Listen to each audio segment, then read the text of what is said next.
Hello, welcome back again to part 2 of our salt dough course today. I'm going to go on to the next stage now, which is getting the dough ready for drying.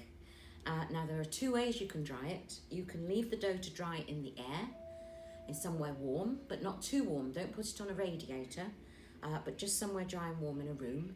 Not a windowsill either, because you can get condensation on windows, which make it damp again. Or you can actually cook it in the oven. But if you do that, you need to make sure that an adult is helping you do that. You can't, please don't operate the oven on your own. So this is a point in the proceedings where you'll need an adult to help you if you're going to put it in the oven. Right, let's show you how to roll it out. Now you actually roll it out on the surface that you dry it or bake it on. You don't put anything on there, you just have it completely bare like that. I've actually got a shallow baking tray here, but I'm using the back of it, and you'll see why in a minute, because I've got to use my rolling pin. Now you don't need a rolling pin. You can press it down with your hands if you want to, and that's quite nice because you get finger marks in it. But I'm going to use a rolling pin today. So I'm going to show you on a smallish bit of dough. I'm going to cut a piece off from our lump that we had kneaded before, and I'm going to place that onto the baking tray. I'm going to use my rolling pin, let's just move that out of the way so it doesn't get in my way. Use my rolling pin to press down and make it thinner. Make sure your baking tray doesn't move around like mine is. Now we're looking to make it about 1/2 centimetre thick. That's about the right thickness for making these tree decorations. Did I mention we're making tree? I don't think I did. You can use them for anything. You can make salt dough into little hanging decorations. You can make it into little baskets. You can use it like clay, make lots of different things. So let's now take my template. There's my dough, look, already on there. Put my template on top of the dough and then cut around the edges. Now what you don't need for this is a very sharp knife. You need a blunt knife, in fact. Now I've got a very old knife here that belonged to my granny, and I've got one that is a more modern knife that you'd use for eating your dinner. And I'm going to carefully cut round the edges of my heart. Try and keep as close to the edge of the stencil as you can. Cut round the other way. Sometimes it's easier to turn it, and then cut round the other way. Like so. Then you can take off the stencil, which may get a little bit stuck sometimes if you press down too hard like I did then. You can always put a bit of flour before you put the stencil on, stop it sticking. And we're going to lift away the spare dough from where I've cut. Now, when I do that, you'll see that we've got some rough edges that need tidying up. Let's get that last bit off. So what we want to do is to make it as neat as possible around the edges. And I'm just going to use my fingers just to very gently shape those rough edges in to make the edge of the heart as smooth as possible. So you can see I'm making it so that the edges have gone away, they're all tucked in and nice and smooth. And I'm also going to take the edge off this sharp edge at the here. I'm going to slightly round that by pressing it gently with my fingers like that, just to make it a nice rounded shape on the edges. And one last thing, because I'm making this into a hanging decoration, I need to put a hole in it. So don't put the hole too close to the edge, put it around there. Now when you make the hole, make sure you can see the tray underneath, because if you can't see it, the hole hasn't gone all the way through.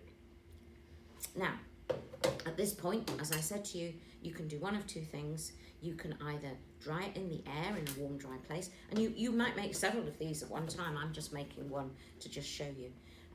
Or you can actually cook it in the oven, or dry it in the oven rather. But as I said before, please ask an adult if you want to use the oven, and you would put this in at 150 degrees into your oven, and it takes quite a long time. Mine last night took 2.5 hours to dry. So the next stage in the process is to decorate them, and I'm going to go and get some for you now. And now we're going to go on to decorating. So here's 2 that I made earlier. I made these last night. I did cook them in the oven. When you take them out, they are hot, so make sure that you use the right equipment.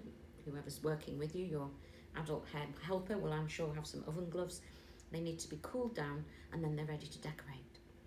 So what I've done, I decided to paint mine a background colour of red. So I've used a paintbrush, and I've bought some paint from the supermarket. You can use poster paint, you can use acrylic paint, you can use the block paints that you've got that you mix with water. You can use any kind of paint like that, but not oil paint. Oil paints don't work on these. They make them all soft again. And I am going to show you what to decorate them with. So I've used, just as I said, some poster paint. You need to paint the back and leave that to dry. Then you need to paint the sides, and you need to hold it like that when you paint the sides. And then you can, when that's dry, you can paint the front. So I've decided that I'm going to do some just some dots on this one, because I can actually do that without a paintbrush. So if you have I'm going to use some white paint on this one. I'm just going to use a cotton bud here, and I'm going to just put some dots all over the heart. Now you can do whatever you like on the heart. You can do dots, you can do patterns, you can do anything you like.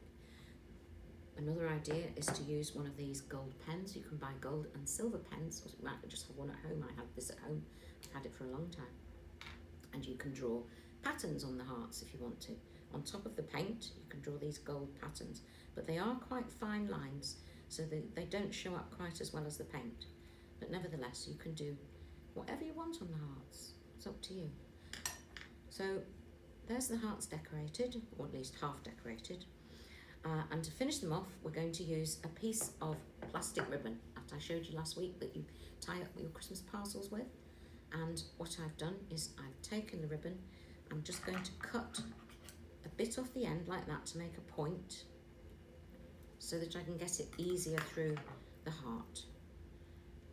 So take the heart, thread that through,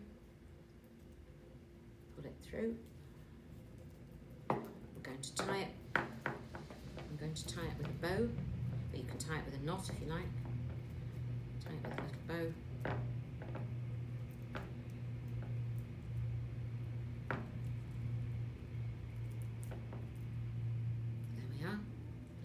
Come a little bit undone, but you get the gist of it. We make our little bow, and there we have our salt dough heart ready to hang on our Christmas tree, or you can hang them on the door handle, but don't hang them where it's steamy, because if it's anywhere steamy they will go soggy. So I'll say bye for now and see you next week.